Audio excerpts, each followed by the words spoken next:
Allô tout le monde! Bienvenue pour les nouveaux et welcome back pour les reels. Aujourd'hui, on se retrouve avec un invité spécial qui m'a forcé à faire une apparition dans cette vidéo. Alors, invité spécial, tu peux te montrer? Allô? On te voit pas bien. Allô? Ma soeur, Amélia. Vraiment emmerdant. Non, c'est pas vrai. Je sais pas trop s'il y en a qui me reconnaissent dans l'ancienne vidéo. Moi et Erika, j'avais fait un concours de maquillage. On avait fait une vidéo My Little Sister Does My Makeup lorsqu'elle avait 3 ans. T'as quel âge aujourd'hui, Amélia? 11 ans. Allô tout le monde! Allô tout le monde. Aujourd'hui, je suis accompagnée de ma petite sœur. Elle a 3 ans, fait qu'aujourd'hui, on va faire le tag My Sister Does My Makeup. Avec mon maquillage qui est derrière. Anyways, donc voilà. Tu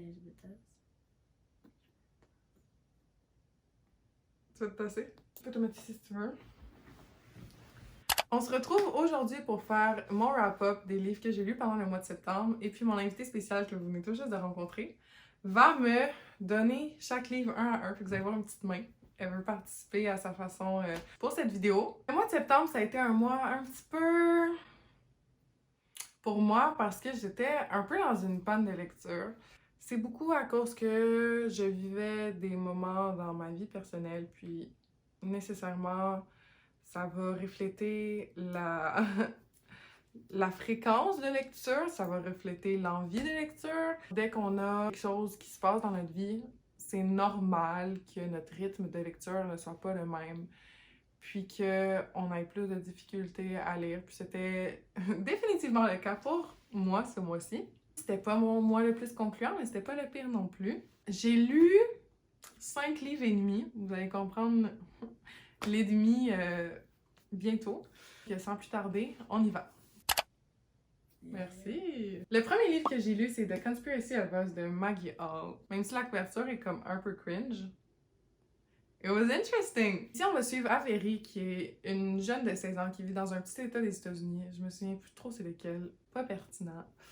C'est une personne qui déménage vraiment beaucoup avec sa mère parce que sa mère elle a un travail qui est un petit peu mystérieux. Elle connaît, mais connaît pas trop non plus c'est quoi le travail de sa mère. Ils doivent constamment déménager de ville, d'état. Elle ne se fait pas beaucoup d'amis à l'école pour cette raison-là parce qu'elle veut pas créer de liens. Il va y avoir un nouveau à son école qui s'appelle Jack, qui vient d'arriver, un peu mystérieux. Tout le monde le trouve de son goût, puis elle est comme « Oh non, I don't want to be like the other girls, moi je le trouve pas si cute que ça, blablabla, bien évidemment. » Elle le trouve cute comme tout le monde. Puis on va se rendre compte que c'est pas un hasard le fait que Jack arrive à son école et qu'il y a un gros mystère dans la vie de Avery qu'elle ne connaît pas. Elle connaît pas son père, puis son père fait partie d'un cercle secret, entre guillemets, qui est ce qu'ils appellent le cercle des 12, qui est comme basé sur Alexandre le Grand. Le monde ne connaît pas l'existence de ce cercle. Avery va être plongée dans cet univers-là, puis on découvre en même temps qu'elle à peu près tout ce qu'il y a à découvrir puis à savoir sur le cercle. Ce qui est quand même intéressant, fait que tu sais, il y a comme un gros aspect de mystère, puis on veut savoir qu'est-ce qui se passe, ça se lit super bien, un peu de drama teenage, we always love it.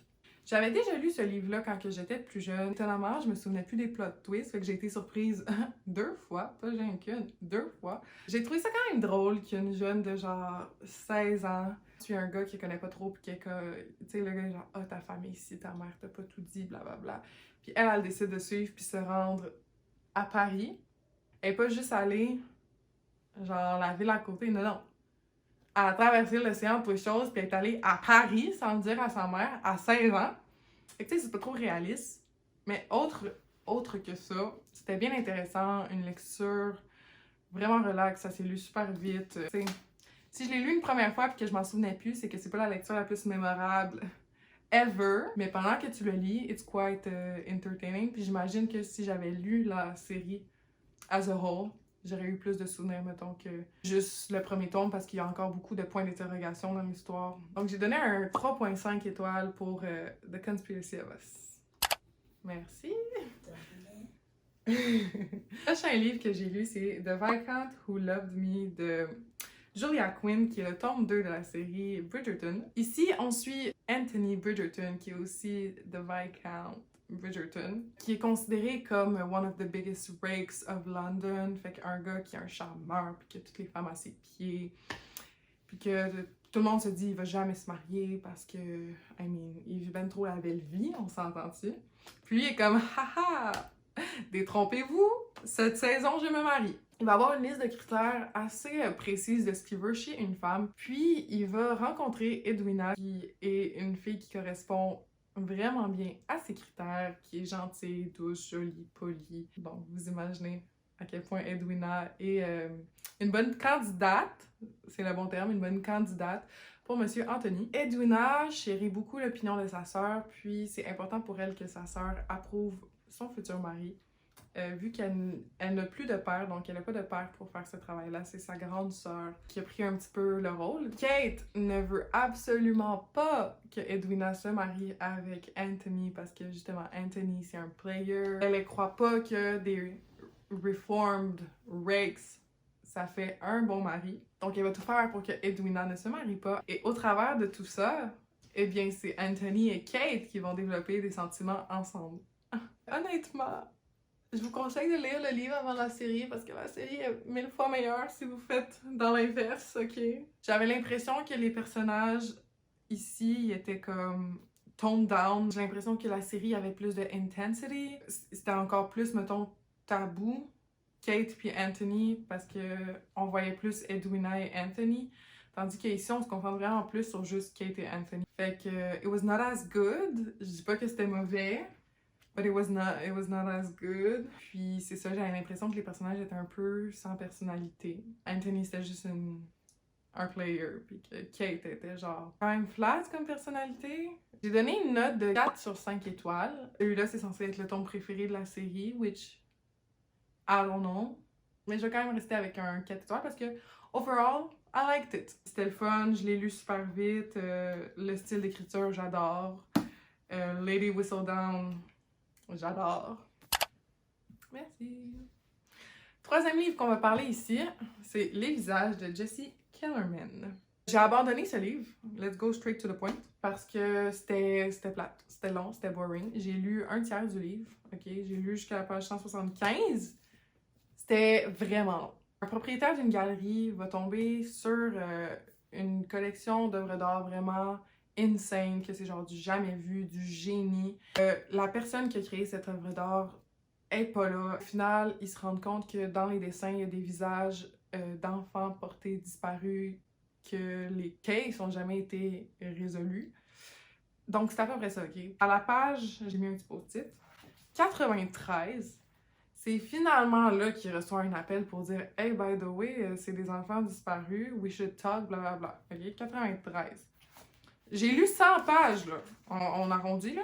J'ai lu 100 pages de trucs sur le monde de l'art, puis de ci, puis de ça.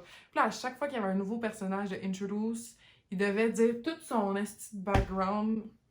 Désolée pour le sac. Genre, pendant 4 pages, j'exagère peut-être un peu, là, mais comme 2 phrases, c'est assez. Tu me dis cette personne-là a fait quoi dans la vie, puis c'est ça, puis on passe à autre chose. Pas 4 pages. Puis c'est ça. Fait qu'à la page 175, au tiers du livre, ça avait pas tant plus avancé, puis je me suis dit, scrap that, we don't like it, c'est pas un moment. On est quand même dans une panne de lecture, so. Non, today is the day. C'est gay. Attendez, regardez, il est beau. C'est beau. C'est la personne qui l'a fait, elle a bien fait avec. La page couverture? Ouais, c'est bien fait. Merci. Prochain livre que j'ai lu, c'est Love and Other Words de Christina Loren. J'ai fait un vlog de lecture sur ce livre. Je vous le mets ici dans le petit i. Dans le coin, là. Donc, comme vous pouvez voir, j'ai bien annoté le livre. Si vous voulez avoir un petit peu plus mon avis, allez voir le vlog. Mais honnêtement, I loved it so much. Si vous aimez les childhood friends to lovers, this is what it is. Si vous aimez ça, des chapitres dans le présent, dans le passé, puis qu'on back and forth between the two, vraiment une romance cute, avec des quotes cute, avec un boy who falls first, ok? It's always been you type of trope, ok? This was Everything. I loved it so much. Genre, je veux un Elliot dans ma vie. S'il vous plaît. S'il vous plaît. Oh voilà. It was a 5 out of 5. Merci. Tu veux montrer ta tête 2 secondes? Oui. Es-tu contente de faire ton travail? Oui. Je suis contente de faire mon travail. You like it? Oui. Le prochain livre que j'ai lu, c'est The Roughest Draft de Emily Wieberly et Austin Sigmund Broca. Ici, on va suivre l'histoire de Katrina et Nathan, qui sont 2 co-auteurs qui ont écrit 2 livres ensemble. Le dernier livre qu'ils ont écrit ensemble a vraiment percé, a vraiment fait fureur. Les gens ont beaucoup aimé parce qu'ils ont subitement arrêté de se parler après qu'ils aient publié le livre. Bien évidemment, ça crée de l'engouement, les gens se demandent pourquoi. Puis en lisant le livre, ils sont comme peut-être qu'on va trouver une réponse. Nathan a publié un nouveau livre qui a bien floppé. Il est un peu dans une impasse de sa carrière.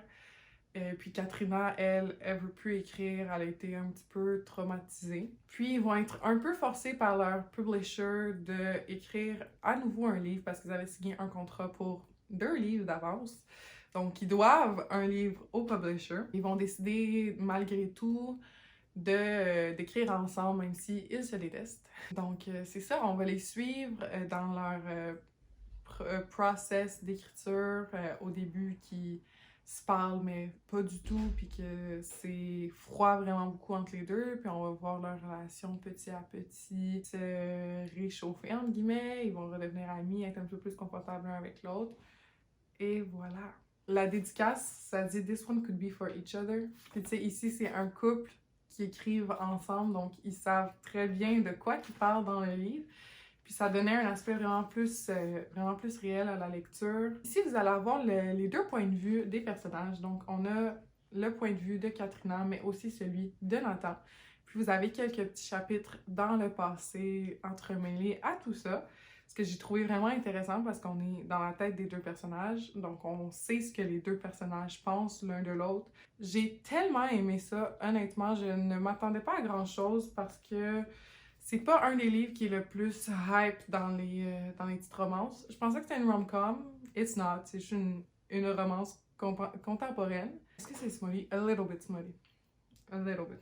C'est une lecture qui se lit super bien parce que les chapitres sont hyper courts. Le livre fait 300 pages, il y a genre 60 chapitres. Je trouve que c'est un livre qui devrait vraiment se faire parler un peu plus parce que on voit c'est quoi le process d'écrire un livre. À 2, c'est encore plus difficile, à quel point que vous êtes un peu dans l'intimité l'un de l'autre, dans la tête l'un de l'autre, parce que vous échangez toutes vos thoughts puis ce que vous pensez pour les personnages, mais au final, ça vous reflète vraiment beaucoup. Un thème qui revient le plus dans le livre, c'est que un écrivain va beaucoup utiliser les moments de sa vie, les moments qui l'entourent pour inspirer qui va être dans son œuvre. Après la dédicace, il y a une quote qui dit « Every secret of a writer's soul, every experience of his life, every quality of his mind is written large in his works. » Quote de Virginia Woolf.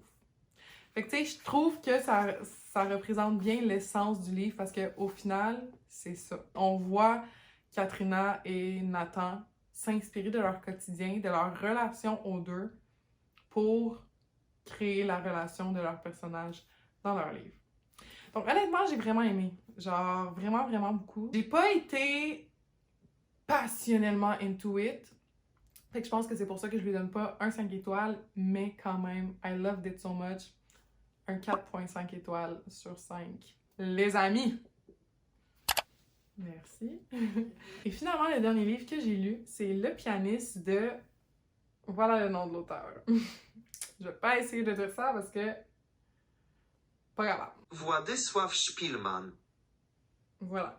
Donc, I cannot say his name. On va suivre le journal de l'auteur au travers de sa vie lorsque, tranquillement, pas vite, Varsovie va changer puis ça va devenir le ghetto de Varsovie et qu'on voit les Allemands prendre le pouvoir, l'armée allemande prendre le pouvoir et que le gouvernement polonais ne fait pas grand-chose. On est vraiment plongé au milieu de la réalité des Polonais juifs, ce qui est très important. Et c'est juste voir l'évolution justement de petit à petit, c'était quoi être juif pendant ces années-là, parce que veux pas, ça s'est pas passé du jour au lendemain. Ça a été progressif, ça a pris du temps avant que les Allemands purifient Varsovie.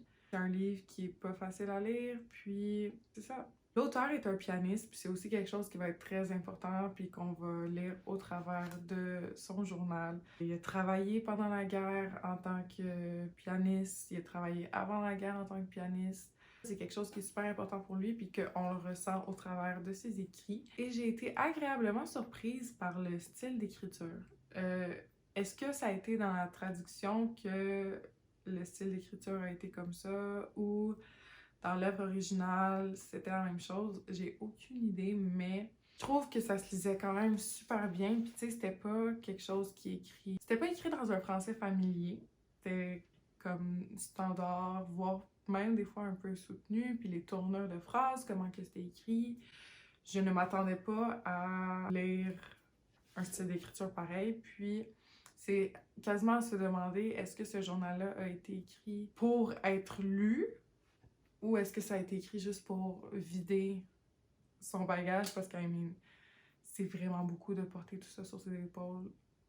Puis j'imagine que quelqu'un a besoin d'avoir un répit, puis d'avoir une façon d'extérioriser tout ce que tu ressens. Puis écrire, c'est une façon qui peut aider vraiment beaucoup de personnes. Fait que je sais vraiment pas. J'ai vraiment aimé, ce qui est quand même wrong, mais j'ai vraiment aimé suivre puis voir c'était quoi l'histoire, c'était quoi le quotidien justement, puis tout ce que les Allemands faisaient, puis que c'était normal pour eux, toutes les atrocités.